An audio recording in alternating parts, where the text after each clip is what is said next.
Shalom a todos, Boker Tov. Zaharaim Tovim, Erev Tov, Laila Tov. Vocês já sabem, né, do texto. Dependendo da hora que você for assistir ao vídeo. Parashat Nassau.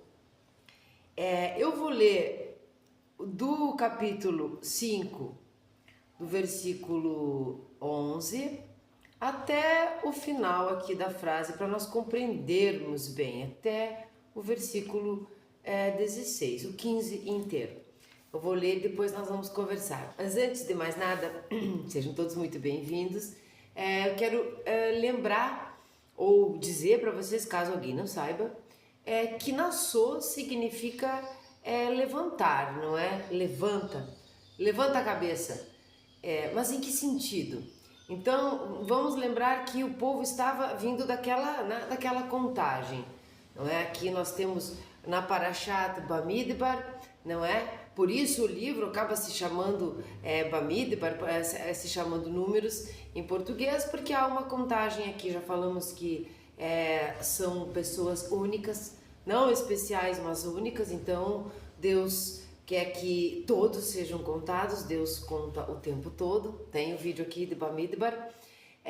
Mas é quando nós estamos, por exemplo, na sala de aula, estamos lá na sala de aula e a professora ou o professor, ele vai dizer, deixa eu marcar uma coisa aqui, ele vai dizer Sharon, eu levanto a minha mão ou levanto a minha cabeça e digo estou aqui, presente, eu estou presente nessa contagem. Então, Nassau é essa continuação, né?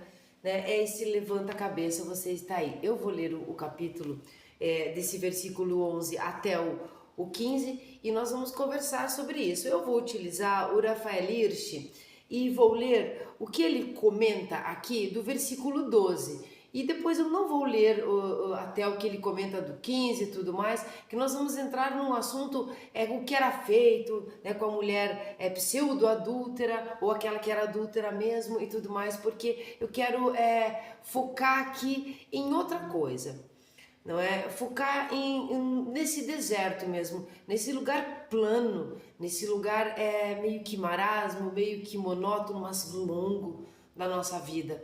Então, antes de ler, eu gostaria que vocês lembrassem de Bereshit, onde nós nascemos, não é? Tentasse associar isso ao bebê que nós fomos, à criatura criada, não é? A nossa infantilidade, a nossa infância mesmo, não é? Lá é Bereshit. Então, nós vamos vivendo a nossa vida e nós chegamos em alguns momentos de ter que sair, não é? De ter que sair para dentro de nós, sair da casa dos pais, sair da cidade, sair do comodismo, sair daquilo que parecia um hotel, não é mesmo? Morar com o pai, com a mãe e tudo mais. E nós temos aqui um êxodo, não é? Um êxodo, Lech Lechá e um êxodo depois, a nossa adolescência. Quando nós chegamos nesse deserto, e às vezes eu digo que é o livro mais importante, eu sempre falo isso, a Parashat mais importante, e nunca é, porque quando chega a outra, eu acho que é a outra, vocês já sabem disso. E quando nós chegamos aqui, esse é o lugar, esse deserto, essa planície mesmo, que parece que não tem nada, e não tem, porque é um deserto.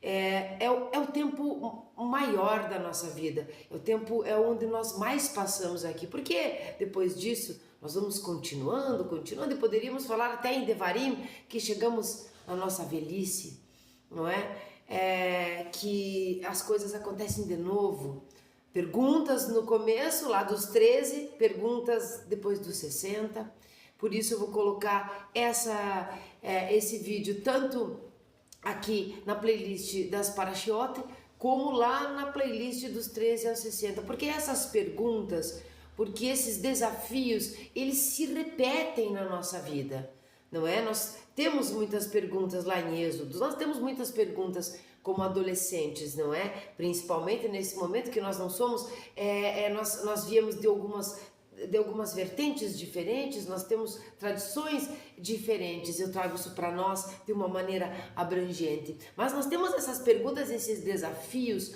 novamente, de pertencimento, de moralidade, de ética, de saber o que fazer, de por que fazer, e se eu estou fazendo a coisa certa, como lidar com o Yetzer Hará, como lidar com esse mau instinto que não está fora de nós, está dentro de nós e começa no pensamento, não é? Como lidar com essas coisas?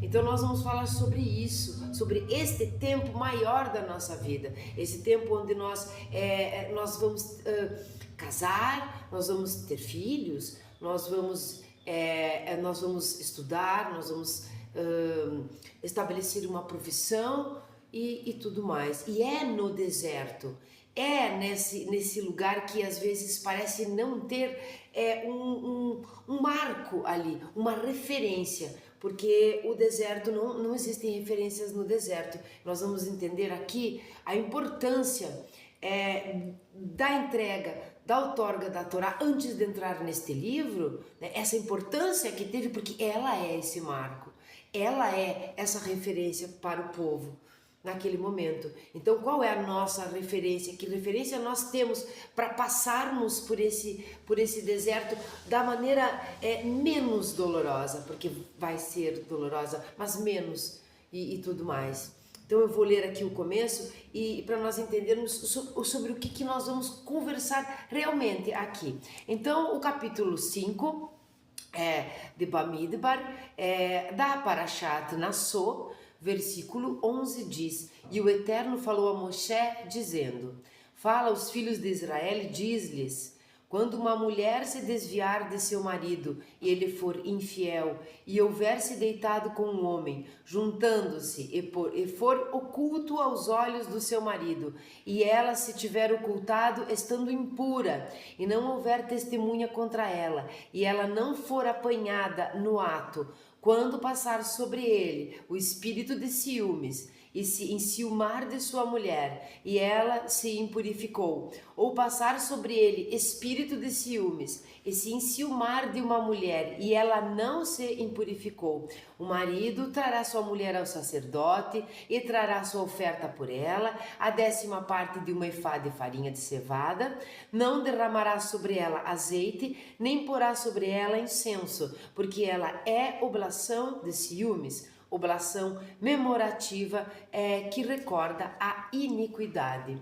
Eu li até o 15 para não ficar nada perdido, solto no ar. Vamos tomar um chá e fazer a bênção. Baruch atah Adonai Eloheinu melech haolam, she'akol nihya bidvaro.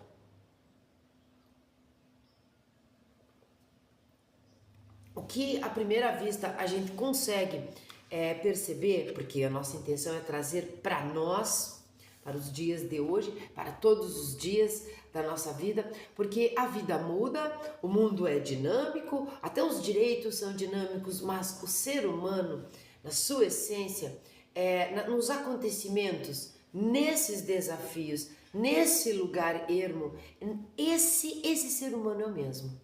Ele é sempre o mesmo, somos nós. As perguntas são repetitivas, os desastres são repetitivos.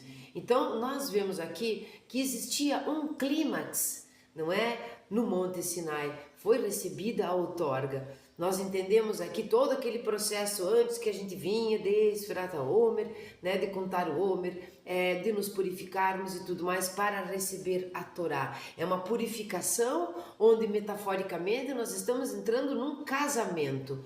Então, quando há esta descida da divindade, né, através da Torá, esta descida no mundo físico, nós temos um casamento cósmico, nós temos um casamento da divindade com o humano, não é? Daquilo que agora sim nós temos não só a nossa referência, mas nós temos aqui um vínculo extremamente importante, porque nós fazemos a analogia como um casamento, não é? Um casamento. Nos casamentos, aqui não interessa aqueles que não deram certo, não é isso. O casamento, nós temos aquele lugar tão importante, onde o ser individual se torna dois e trabalha dentro de uma vida comum como se fosse um. Esse é o objetivo, um vínculo de eu não me basto sozinha mais. Então agora eu me uno, eu incorporo a sua vida, a sua maneira de ver as coisas, o seu deserto no meu deserto. Então nós formamos aqui uma família, né? Vamos lembrar que o povo se formou no Egito, né? Em Mitzrayim, não é? Então aqui ele já é um povo formado. A temática dessa paraxá, ela começa, Nassô é praticamente uma descrição de toda a temática desse livro, de conflitos, nós vamos ter de impureza, de pureza e tudo mais. Mas o que fica muito no foco aqui é aquilo que nós precisamos evitar depois de um casamento, porque há uma cumplicidade, porque estamos trabalhando em equipe, mas nós temos duas pessoas, nós temos dois Yetzer Hará, nós temos perguntas, nós precisamos realmente de uma referência para que haja a moralidade. Então, após esse clímax, esse casamento, essas núpcias que aconteceram, nós vamos ter o assunto, a lei que diz respeito à infidelidade.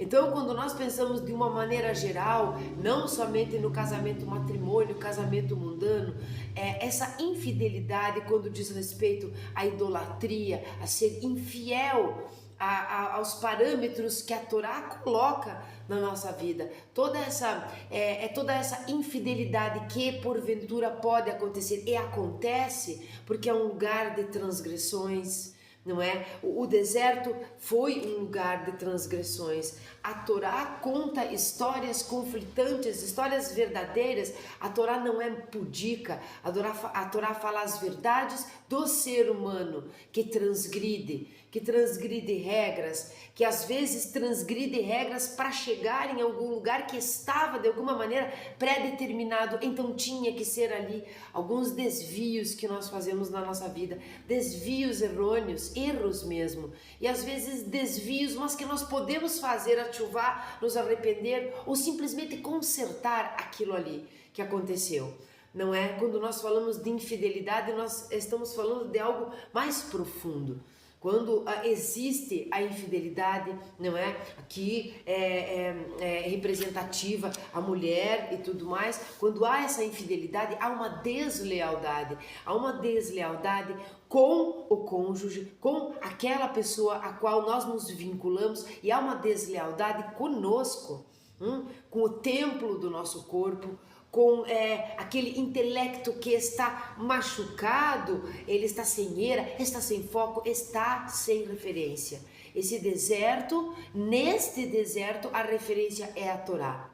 Então, nesse deserto, nós precisamos de uma referência, porque é deserto, porque é longo, porque é o maior tempo da nossa vida. Depois estamos cansados, vivemos muito a vida, vamos ficando idosos, sei lá, algumas coisas já não fazem muito sentido conflitar. Aqui são momentos de conflito, de muito conflito. Então nós precisamos ter a referência, a proibição da infidelidade para nortear uma vida moral que transgrida menos. Porque até então nós entendemos que o grande transgressor é o corpo, transgride as regras, não é?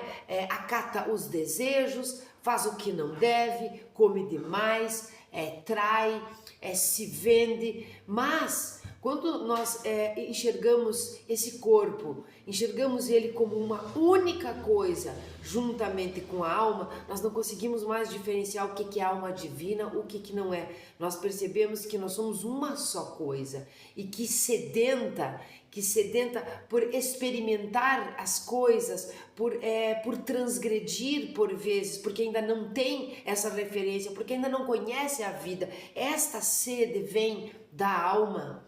Então, nós colocamos a culpa no corpo, o corpo é um veículo para que a alma possa expressar as coisas que sente, e isto é metáfora, que sente, que quer, que deseja, o que é uma vontade idônea, o que é simplesmente um desejo, não é? O que é o errado, o que é o certo. Então, eu vou ler aqui o que ele fala, aqui no comecinho, no 11, sobre o versículo 11 e sobre o versículo 12 também. Então, no versículo 11, Rafael Hirsch comenta: a escritura segue com a porção que trata da mulher infiel, não é? A Sotá. Eu vou contar uma curiosidade, mas primeiro eu vou ler aqui. Essa porção ensina que a presença divina habita no meio do homem e de sua esposa na vida conjugal da família e é paralela ao mandamento de enviar o homem e a mulher que tem fluxo para fora do acampamento dos levitas. Esse comentário nós vamos entender, né? E sai, tira do acampamento e tem o negócio, todas aquelas leis, né? O efá de farinha de cevada, por que é cevada, né? Então ela vai fazer uma oferenda de cevada porque é um cereal servido para os animais comer, então vamos rebaixar a cevada aqui para entender que isto é bem mundano, que isto é corpo. Isso são parâmetros para nortear, não é? Nortear as atitudes, a conduta do ser humano. Então, o cereal não é ruim, e o corpo não é culpado. Nós temos um intelecto, nós somos algo inteiro, que trata tanto do que é pecado quanto do que não é, tanto da iniquidade quanto do que não é, junto. Não é? É como se o corpo fosse o executor daquele crime, o executor daquela coisa boa, não é? Mas ele está sendo induzido, conduzido, não é? Pela nossa alma, por algum nível da nossa alma que nós não vamos entrar nessa parte, nesse assunto. Vamos chamar a alma de uma coisa só. No versículo 12, deixa eu te contar aqui o que eu ia dizer. Não por acaso, então depois desse casamento, nós precisamos falar do quê? De infidelidade, daquilo que não pode acontecer, não é? Vamos crescer, multiplicar, né? Sermos frutíferos, termos o Shalom Bait. Aqui está falando aqui da vida conjugal e do que fazer quando isto não está dando certo, e também dar as sanções adequadas. E não é por acaso essa primeira lei que vem em Nassau, que é na hora que levanta a cabeça, que eu estou aqui, eu estou no deserto, eu sou contado, eu sou único, não sou especial, mas eu sou único, não é? E agora eu quero essa conduta reta. Não é por acaso que vem a infidelidade nesse momento, porque quando nós viemos nos purificando, aprendendo sobre todas as coisas que deviam ter sido feitas, o mexicano, eu gosto muito de falar do tabernáculo, os utensílios, isso, todas as coisas que aconteceram, depois nós estamos nos purificando, não é? E depois acontece o bezerro de ouro, e depois, enfim, que foi uma infidelidade, mas não havia ainda aquele casamento, o download, não é? Da Torá na terra. Então, quando nós fizemos isso, recebemos isso, agora nós temos uma obrigação maior, não é? Nós vamos entrar neste deserto, mas nós vamos entrar em comunhão, né? Nós vamos entrar em comunhão. Estou aqui, estou presente. Eu estou presente, eu estava na contagem, eu estava na saída, eu estava em todos os momentos, agora eu tenho o merecimento de comungar essa Torá como uma referência, e isto dentro de uma vida conjugal. Então ela tem que ser idônea. Então eu preciso ser decente, não é? Com aquela pessoa, que é essa representação, né, do casamento da divindade com o humano, o casamento do homem com a mulher. Não por acaso fala de infidelidade aqui. E não por acaso essa é a parashá mais longa de todas aqui. Nós vamos ter 107 pasukim, né? 107 versículos aqui. E coincidentemente existem 107 versículos no salmo mais longo, que é o Salmo 119, que se eu me lembrar vou deixar no final aqui para vocês assistirem sobre o Salmo 19, porque vale muito a pena, é atemporal. Mas também há uma coincidência, que não é uma coincidência e não é por acaso, que são 107 páginas que este tratado de Sotá ganha espaço dentro do Talmud. Os loucos da Gemátria vão querer fazer isso. O que será que quer dizer, né? 107, 1 mais 7, 1 mais 0, vamos querer fazer. Então eu vou ler agora sobre o versículo 12. Quando uma mulher se desviar de seu marido, satê significa desviar-se do caminho. Veja aqui que a gente já no comecinho consegue perceber, nos desviarmos do caminho. Nós nos desviamos do caminho quando nós não temos uma referência. Se nós estamos no deserto e olhamos para todos os lados e tudo é deserto, tudo é desafio, parece que tanto faz se eu errar ou não, mas nós não podemos negociar e nem enganar Hashem, não é? Então nós nos desviamos do caminho, mas se nós temos a referência, se nós temos a lei, se nós temos a Torá ali, se o casamento foi consumado e nós podemos entender o que nós não devemos fazer, então nós não nos desviamos do caminho. Nós temos o poder de escolha e nós temos o poder de conversar com esse Yetzer Hará. E aqui sim, até mesmo de negociar com ele, porque ele está dentro de nós, então nós podemos negociar com ele. Não é? Espera aí, vamos esperar mais um pouco, talvez eu não deva fazer isto agora, eu deva fazer isto depois, ou eu não deva fazer isto nunca. Vamos entender que inclinação é essa sobre todos os assuntos, porque é nos desviar do caminho, não é? Essa magia que existe no hebraico é extremamente importante, porque nós olhamos, você está falando do que? De infidelidade? Não, eu estou falando agora de satê, eu estou falando agora de nos desviarmos do caminho, seja ele o caminho qual for, o caminho da moralidade. Quem pede por esse caminho? Né? Ou ser imoral, ou ser moral, é a própria alma. Então é com o Yetzer Hará que nós vamos conversar, se nós acharmos que devemos conversar, mas se nós tivermos uma referência sólida, não é? Uma demarcação séria neste deserto, nós conseguimos passar por ele da melhor maneira possível e idôneos, não é? Não iníquos. Bom, então satê significa desviar-se do caminho. Como em contorna-o, que é setê mealav, que está aí em Provérbios 4,15. Talvez depois eu pegue, não sei, acho que não precisa. E assim também aqui. Desviar-se do caminho da moralidade.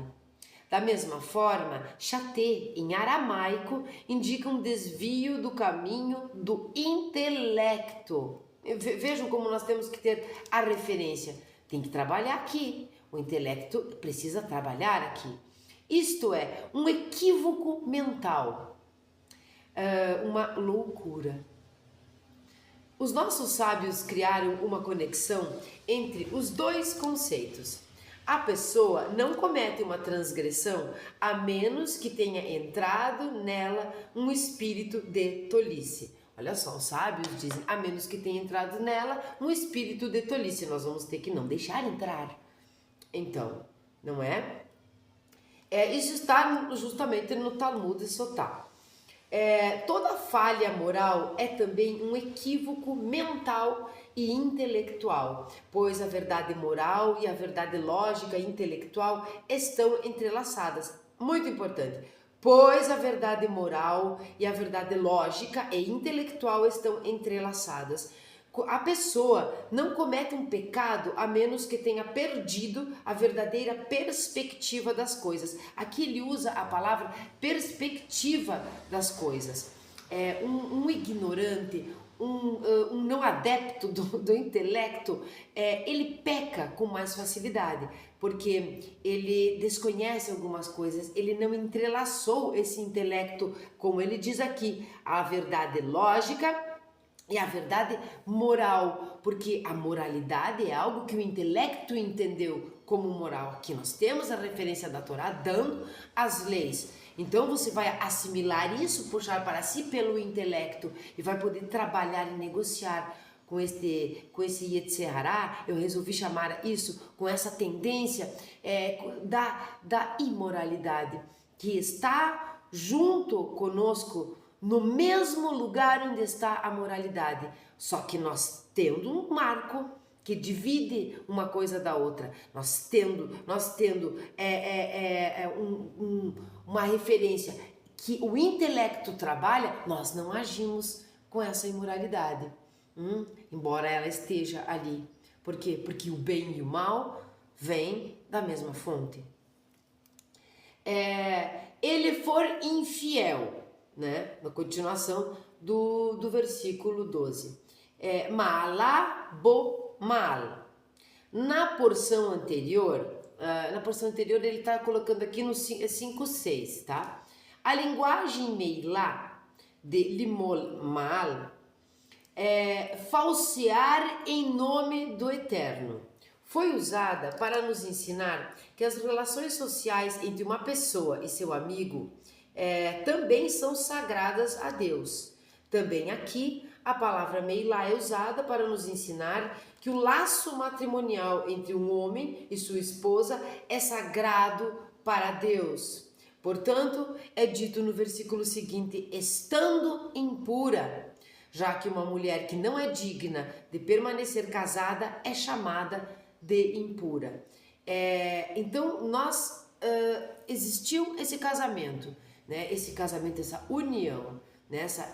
essa completude e essa referência, né? A Torá, a divindade através da Torá, trazendo essa referência com o mundano. Então, quando nós não temos o mérito, o direito de nos aproximarmos, de continuarmos na convivência, na vivência deste deserto com a referência, quando é que nós deixamos de ter essa conexão? Quando que esta presença divina, que nós aprendemos que precisa andar conosco, que precisa estar na nossa casa, que faz parte da família, que faz parte desse laço conjugal respeitoso, perfeito nas suas transgressões, perfeito nos seus defeitos. Aqui, quando é que nós ficamos afastados? Quando nós somos impuros, quando nós somos infiéis,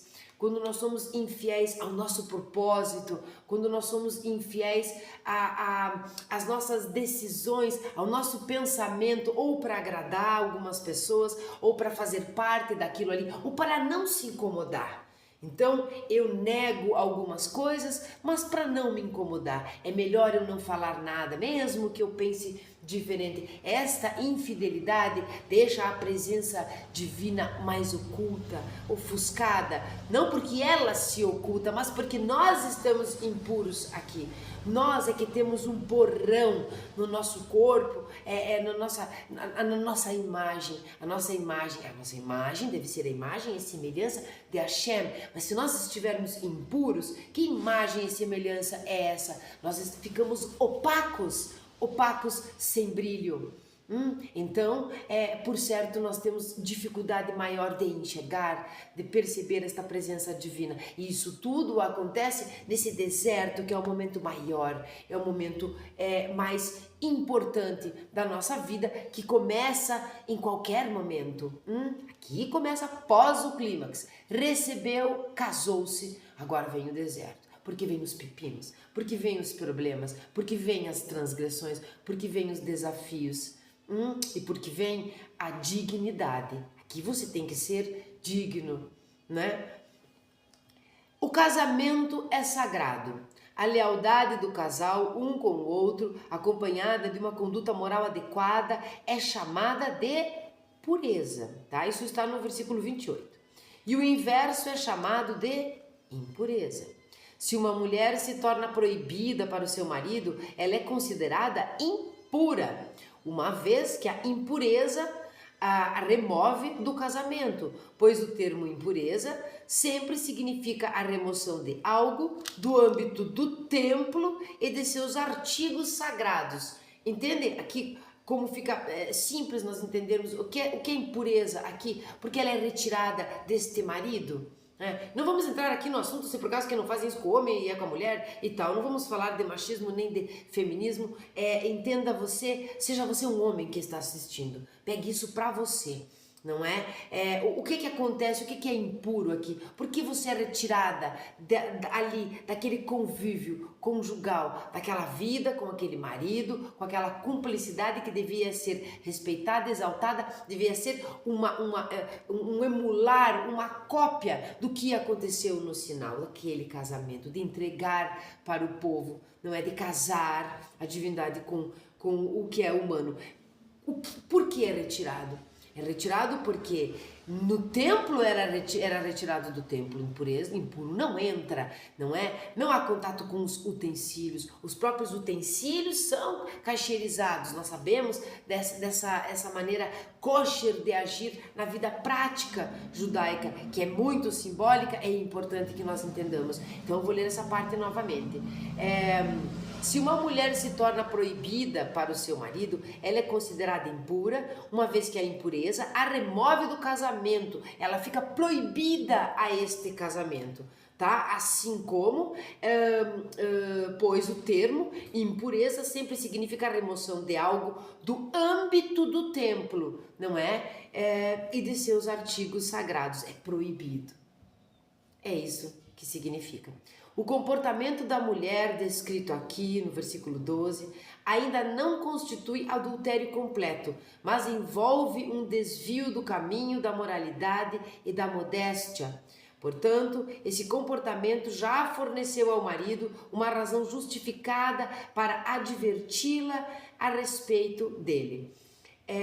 Quando nós entramos no versículo aqui 13 e houver-se deitado, vai ter todas as leis com relação às testemunhas. Quem fez aqui o estudo do Talmud sabe, nós precisamos de 2 testemunhas, mas aqui há uma exceção, não é? Quando não houve testemunha, quando houve o delito propriamente dito, né? O flagrante, quando existe a advertência, isso vai existir também nas leis monetárias de maneira grandiosa o tempo todo.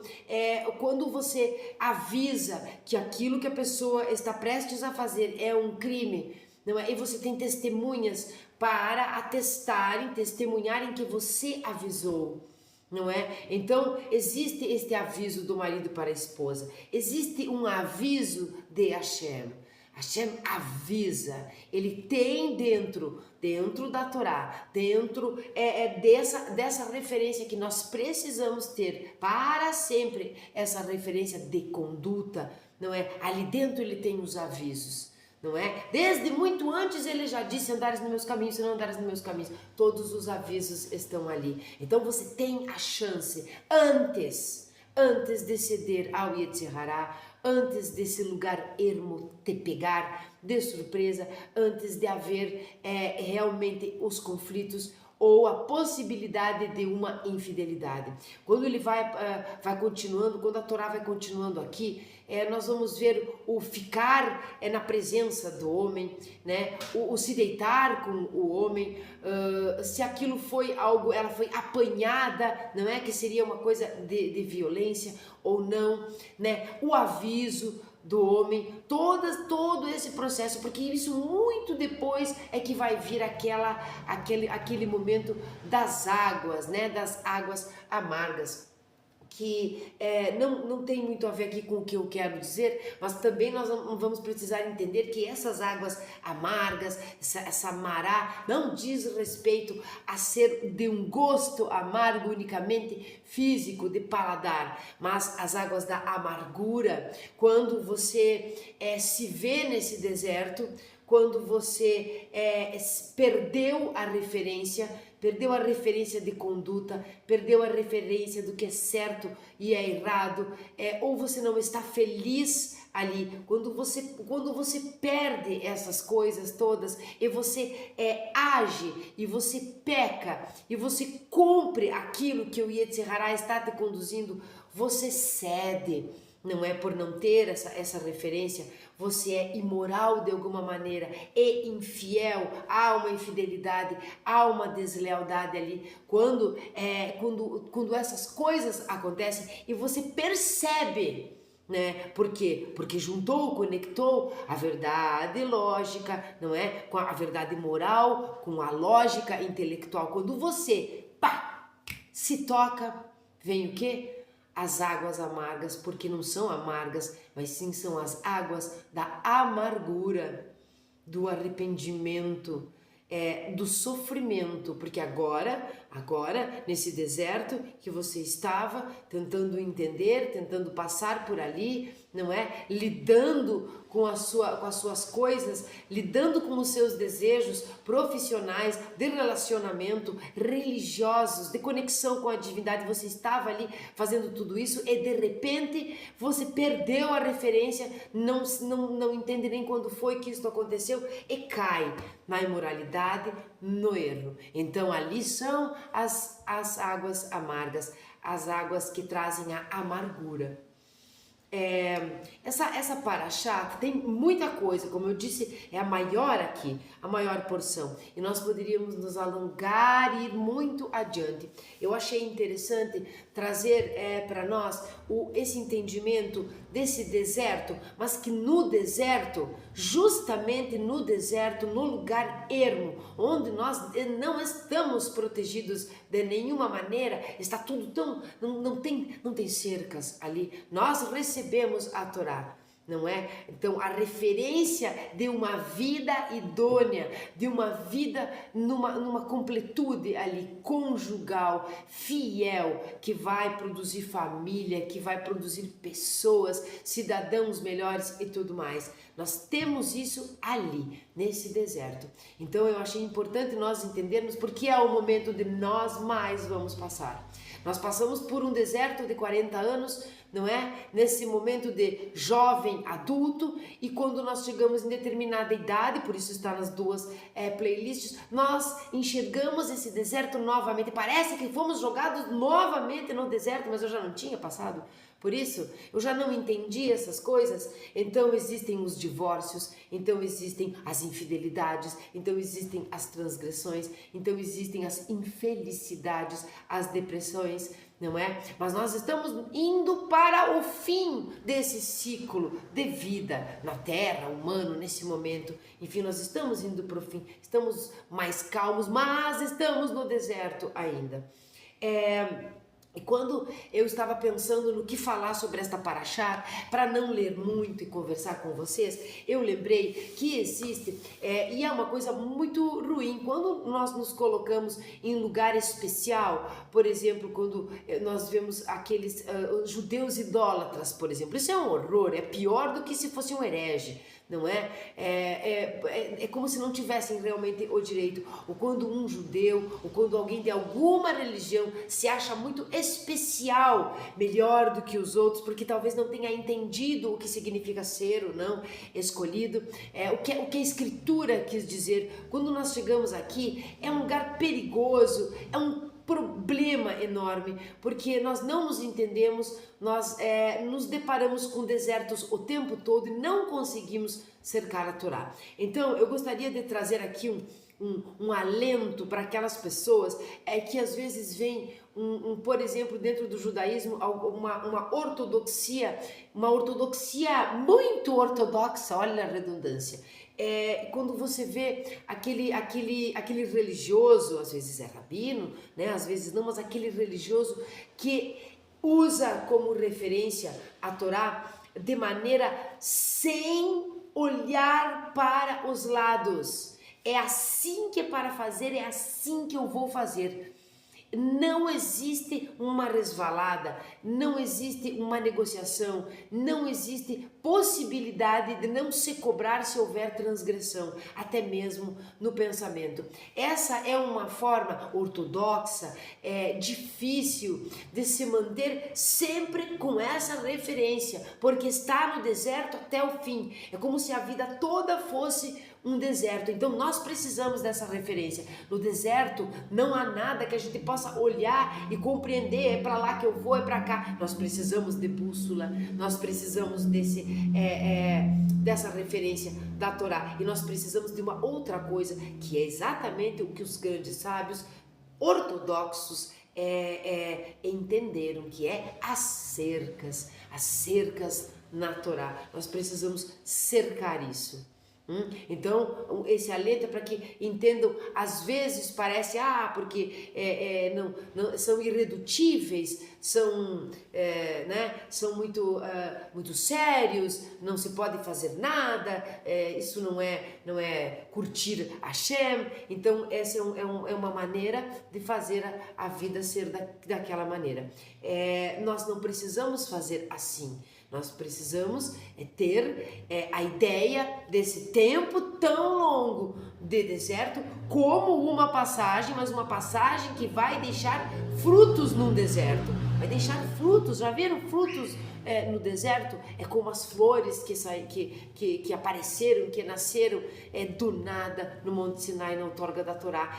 Nós vamos deixar frutos nesse deserto, nós vamos colocar marcos aqui, referências, não é, para que nós não nos percamos. E quando nós de repente estivermos quase transgredindo, quase cedendo a esse hará, a esses desejos que não são malignos, são desejos do ser humano, são desejos dos filhos de Hashem, são desejos conhecidos do Criador, muito conhecidos do Criador. Tudo é muito conhecido do Criador. Então, quando nós estivermos nesse momento de quase errar, nós vamos poder olhar e dizer, não, mas tem marco aqui. Existe uma divisória aqui. Existe uma referência aqui. Daqui eu não passo para o meu melhor. Para o melhor da humanidade, para o melhor de todos nós. Então, eu resolvi trazer esta parte. Você é casado? Você não é casado? Casada? Você compreende que nós precisamos de uma referência e a cumplicidade e o respeito e a empatia, a mais profunda, de realmente ser traído, por exemplo, todas essas coisas nós precisamos ter quando decidimos colocar as escovas de dente no mesmo lugar, quando decidimos dividir com o outro os sabores, os aromas, as manias, os desertos, os desafios, a vontade de ir para lá e o outro tem vontade de ir para cá, quando nós admiramos o outro. Então, quando nós admiramos o outro, nós podemos amar o outro, porque nós só amamos aquilo que nós admiramos, a não ser que nós não nos amemos a nós mesmos. Então, se você é casado, olhe para sua esposa. Se você é casada, olhe para o seu marido.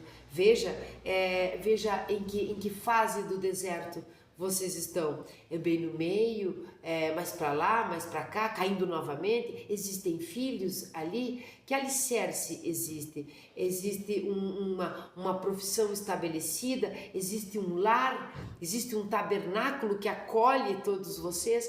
Existe uma referência moral para se viver uma vida idônea, sem machucar o outro, sem ofender o outro, sem ser infiel ao outro e sem ser infiel a Hashem, a fidelidade a Deus, a fidelidade à Torá, ela é a referência.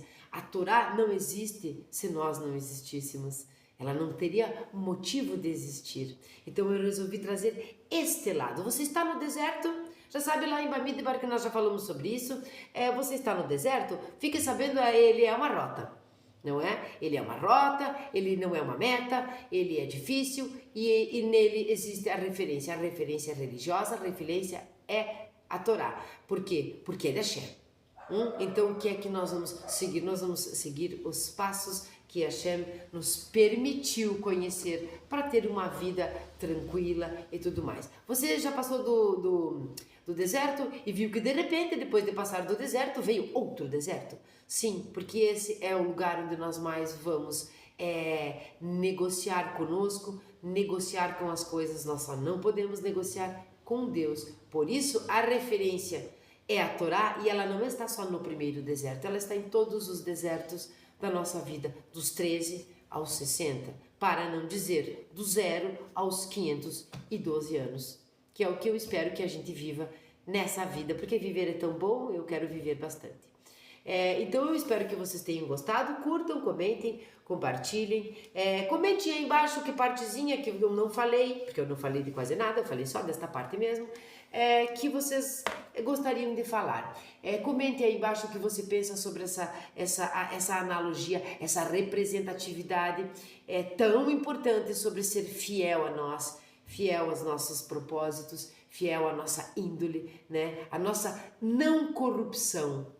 O deserto é o lugar onde as corrupções estão sem cerca, estão por ali. Por tudo há um motivo para se corromper. Por tudo há um motivo para produzir um conflito no deserto. Como é que você está vendo esse deserto? Ou você não está no deserto? Ou você nunca tinha ouvido falar sobre isso? Como está a sua vida? O que você pode trazer para nós, para nos ajudarmos a utilizar não só a escritura sagrada, mas como o entendimento, os ensinamentos dos grandes sábios para nossa vida universal, para nossa vida homem, mulher, seja de que religião for, seja de que etnia for, seja lá quem for. Traz aí umas ideias pra gente. Esse foi então a Paraxá Nação. Vou ver se eu lembro de colocar agora no final o Salmo 119, que ele é bem importante. Muito importante o Salmo 119, até porque nós podemos fazê-lo com relação às letras do nosso nome, não é? Né? Então, você, por exemplo, eu que me chamo Sharon, eu já coloquei esse vídeo aqui, mas acho que eu vou pôr de novo. Eu vou lá, então, eu vou começar a ler no Salmo 119, fazer isso diariamente. Eu vou no Shin, né, de Sharon, aí eu vou no Resh, aí eu vou no Vav, aí eu vou no Nun. Então, são maneiras de nós aprimorarmos, aumentarmos as nossas preces, os nossos pedidos. Peça para Hashem, peça para Ele te acompanhar no deserto, peça para Ele te manter firme na sua referência, que você enxergue as referências que existem e vá pelo caminho certo, não é? Eu vou ler hoje o Salmo 12, ou eu vou ler o Salmo 13? Eu vou ler o Salmo 12. Ao mestre do canto, acompanhado na Sheminite. Um salmo de Davi. Salva-me, Eterno, pois não há mais piedosos e dentre os filhos dos homens desapareceram os que te são fiéis. Falsidades são pronunciadas por cada qual para com seu próximo, com duplicidade e falas aduladoras. Destrói, ó Eterno, os lábios bajuladores e a língua que fala com soberba. Aqueles que dizem, prevaleceremos sobre todos com nossa língua. Com lábios como os nossos, quem pode ser nosso Senhor? Por causa dos gemidos dos desvalidos e do roubo contra os carentes, agirei agora, dirá o Eterno. Trarei salvação aos que por ela suspiram. As palavras do Eterno são confiáveis e sinceras, puras como a prata por 7 vezes depuradas no cadinho. Tu, Eterno, os protegerás, preservá-los-ás desde agora para sempre. Em vão os circundam os ímpios, enquanto dentre todos os homens eleva os piedosos. Dei um beijinho na Torá, tinha esquecido. Shalom a todos, um ótimo dia.